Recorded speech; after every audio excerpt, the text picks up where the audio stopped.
नमस्कार बंधुरा सम्पास रान्नाघरे आपनादेर सकलके स्वागत। सामनेई रथयात्रा। आज के आमी रथयात्रा स्पेशल जगन्नाथ देवेर 56 भोगेर एकटी प्रिय भोग चानार डालेर रेसिपि आपनादेरके शेयर करछि। ताई भिडियोटा स्किप ना करे पुरो रेसिपिटा देखार अनुरोध रइल। रेसिपिटा भालो लागले आमाके कमेंट बक्से कमेंट करे जानाबेन, भालो लागले लाइक बाटनटा प्रेस करे देबेन और आपनादेर बंधुदेर मध्ये आमार भिडियोटाके शेयर करे देबेन।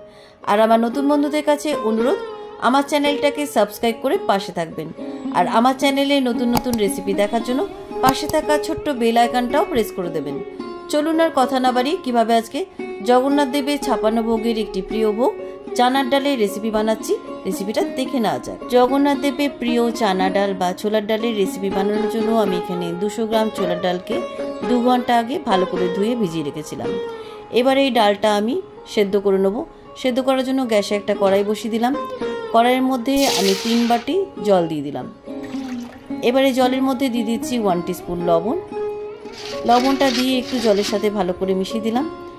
এবার এই জলের মধ্যে আমি আগে থেকে ভিজিয়ে রাখা ছোলার ডালটা দিয়ে দিলাম। ছোলার ডালটা সেদ্ধ করে নিচ্ছি। ডালটা ফুটে গেছে, দেখুন ডালের উপরে এই ফেনাগুলো কিন্তু অবশ্যই হাতা দিয়ে ফেলে দেবেন। ডালের এই ফেনাগুলোকে আমি ফেলে দিচ্ছি।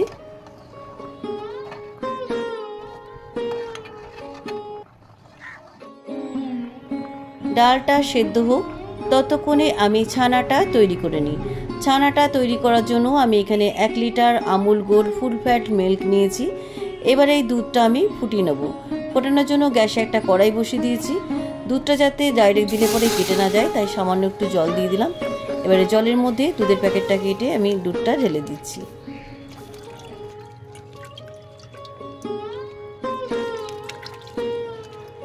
দুটো দুধের প্যাকেট আমার ঢালা হয়ে গেছে। দুধটা ফুটতে থাকুক ততক্ষণে আমি ছানা কাটার লিকুইডটা তৈরি করে নিচ্ছি। ছানা কাটার জন্য আমি এখানে 1 টেবিল স্পুন ভিনিগার নিয়েছি। আপনারা লেবু দিয়েও কাটাতে পারেন কিংবা ছানা কাটা পাউডার দিয়েও ছানাটা কাটাতে পারেন। এবার এই ভিনিগারের মধ্যে আমি 2 টেবিল স্পুন জল মিশিয়ে দিলাম। জলটা খুব ভালো করে মিশিয়ে নিলাম। এবার এটাকে সাইডে রেখে দিয়ে এবার দেখে নিই দুধটা ফুটেছে কিনা। দুধটা ফুটে গেছে, তবে খুব বেশিক্ষণ আর ফোটাবো না। এবার গ্যাস থেকে আমি দুধটা নামিয়ে নিচ্ছি। দুধটা নামিয়ে নিলাম। এবার জল মেশানো ভিনিগার দিয়ে আমি ছানা কেটে নিচ্ছি। আবারও বলছি, আপনারা লেবু কিংবা ছানা কাটা পাউডার দিয়েও ছানাটা কেটে নিতে পারেন। অল্প অল্প জল মেশানো ভিনিগার দিয়ে আমি ছানাটা কেটে নিচ্ছি।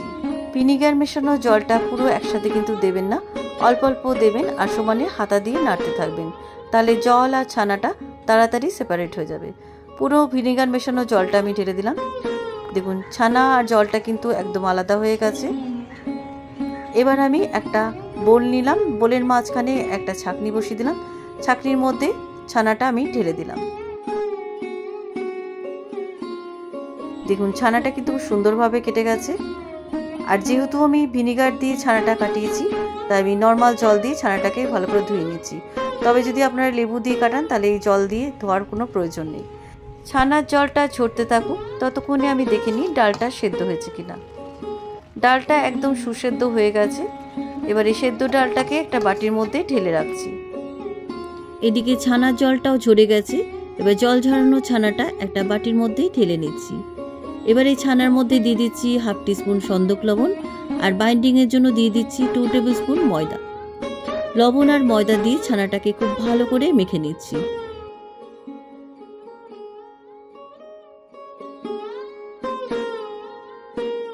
ছানাটা খুব ভালোভাবে মাখানো হয়ে গেছে। দেখুন একদম স্মুথ করে মেখে নিয়েছি।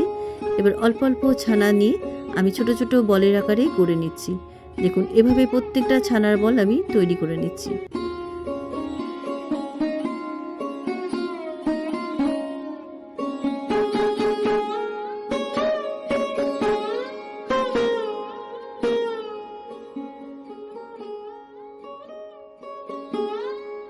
সবকটা ছানার বল আমার তৈরি করা হয়ে গেছে।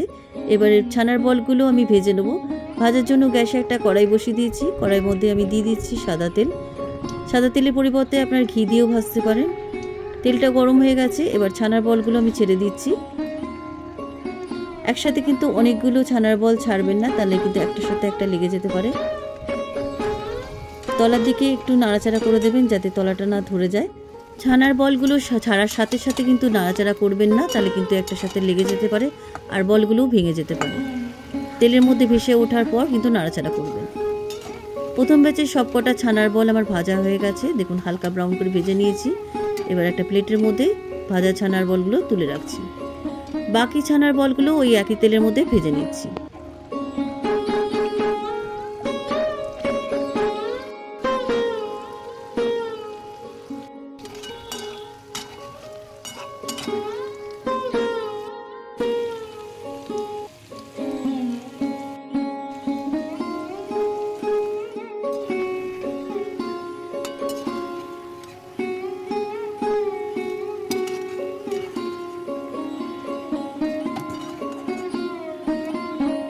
সবকটা ছানার বল আমার ভাজা হয়ে গেছে। এবার একটা মশলা তৈরি করে নেব। মশলা তৈরি করার জন্য আমি এখানে নিয়েছি 1 টিস্পুন গোটা গোলমরিচ, 1 টুকরো দারচিনি, 4টে ছোটো এলাচ, 1 টিস্পুন গোটা জিরে আর নিয়েছি 1 টিস্পুন গোটা ধনে। এবার একটা মিক্সির জারের মধ্যে ঢেলে আমি ব্লেন্ড করে নিয়ে আসছি। গোটা গরম মশলাগুলো আমার ব্লেন্ড করা হয়ে গেছে। এবার একটা বাটির মধ্যে ঢেলে রাখছি, তবে খুব মিহি করে কিন্তু বাটিনি, একটু দানা দানা রেখেছি। মশলাটা সাইডে থাক, এটা আমার পরে লাগবে। এবার গ্যাসে একটা কড়াই বসিয়ে দিলাম। কড়াইয়ের মধ্যে আমি দিয়ে দিচ্ছি 2 টেবিল স্পুন গাওয়া ঘি। এই রান্নাটা অবশ্যই কিন্তু গাওয়া ঘি দিয়ে করবেন। ঘিটা গরম হয়ে যাওয়ার পর ফোড়নে দিয়ে দিচ্ছি 1 টিস্পুন পাঁচফোড়ন আর 2টো তেজপাতাকে ছিঁড়ে দিলাম। পাঁচফোড়ন আর তেজপাতার সুন্দর গন্ধ বেরিয়ে আসার পর আমি আগে থেকে যে ভেজে রাখা মশলা তার থেকে 3 চামচ দিয়ে দিলাম। মশলার খুব সুন্দর গন্ধ বেরিয়ে গেছে। এবার এই মশলার মধ্যে দিয়ে দিচ্ছি 1 টিস্পুন আদা বাটা। আদা বাটাটা দিয়ে মশলার মধ্যে আরেকটু ভেজে নিচ্ছি। মশলার মধ্যে আদা বাটাটা একটু ভাজা ভাজা হয়ে আসার পর আমি এর মধ্যে দিয়ে দিচ্ছি 1/2 টিস্পুন হলুদ গুঁড়ো। হলুদ গুঁড়োটা আপনারা স্কিপ করতেও পারেন। হলুদ গুঁড়োটা মশলার মধ্যে একটু ভাজা ভাজা হয়ে আসার পর আমি এর মধ্যে দিয়ে দিচ্ছি আগে থেকে সেদ্ধ করে রাখা ছোলার ডাল। ছোলার ডালটা মশলার মধ্যে খুব ভালো করে মিশিয়ে দিচ্ছি। মশলার মধ্যে ডালটা খুব ভালোভাবে মিশে গেছে। এবার এর মধ্যে দিয়ে দিচ্ছি 1 বাটি জল। ডালটা সেদ্ধ করার সময় আমি সন্দক লবণ দিয়ে সেদ্ধ করেছিলাম, তাই আমি আবার পরিমাণ বুঝে লবণ দিলাম। লবণটা দেওয়ার পর আমি এর মধ্যে দিয়ে দিচ্ছি 1 টিস্পুন চিনি। চিনিটা কিন্তু অবশ্যই দেবেন, এই ডালটা একটু মিষ্টি মিষ্টি হয়। ডালটা ফুটে ওঠার পর আমি দিয়ে দিচ্ছি আগে থেকে ভেজে রাখা ছানার বলগুলো। ছানার বলগুলো দিয়ে ডালের মধ্যে খুব ভালোভাবে মিশিয়ে দিচ্ছি। ডালটা আমার প্রায় হয়ে এসছে। এবার নামাবার আগে দিয়ে দিচ্ছি নারকেল কোড়া। নারকেল কোড়াটা কিন্তু অবশ্যই নামাবার আগে দেবেন। নারকেল কোড়াটা দিয়ে ডালের মধ্যে খুব ভালো করে মিশিয়ে দিচ্ছি। রান্নাটা আমার হয়ে গেছে। এবার গ্যাসের ফ্লেমটাকে অফ করে গ্যাস থেকে নামিয়ে একটা মাটির হাঁড়ির ভেতরে প্রভু জগন্নাথের উদ্দেশ্যে তুলসী পাতা দিয়ে সার্ভ করছি। কেমন লাগলো আজকের শ্রী জগন্নাথ দেবের 56 ভোগের একটি প্রিয় ভোগ চানার ডালের রেসিপি। আপনারাও চানার ডাল বানিয়ে প্রভু জগন্নাথ দেবকে নিবেদন করতে পারেন। রেসিপিটা কেমন লাগলো আমাকে কমেন্ট বক্সে কমেন্ট করে জানাবেন। ভালো লাগলে লাইক বাটনটাও প্রেস করে দেবেন আর আপনাদের বন্ধুদের মধ্যে আমার ভিডিওটাকে শেয়ার করে দেবেন। আর আমার নতুন বন্ধুদের কাছে অনুরোধ, আমার চ্যানেলটাকে সাবস্ক্রাইব করে পাশে থাকবেন। আর আমার চ্যানেলে নতুন নতুন রেসিপি দেখার জন্য পাশে থাকা ছোট্ট বেল আইকনটাও প্রেস করে দেবেন। আজ তাহলে চলি, আবার একটা নতুন দিনে নতুন রেসিপি নিয়ে আপনাদের কাছে চলে আসবো। সবাই ভালো থাকবেন, সুস্থ থাকবেন। ধন্যবাদ।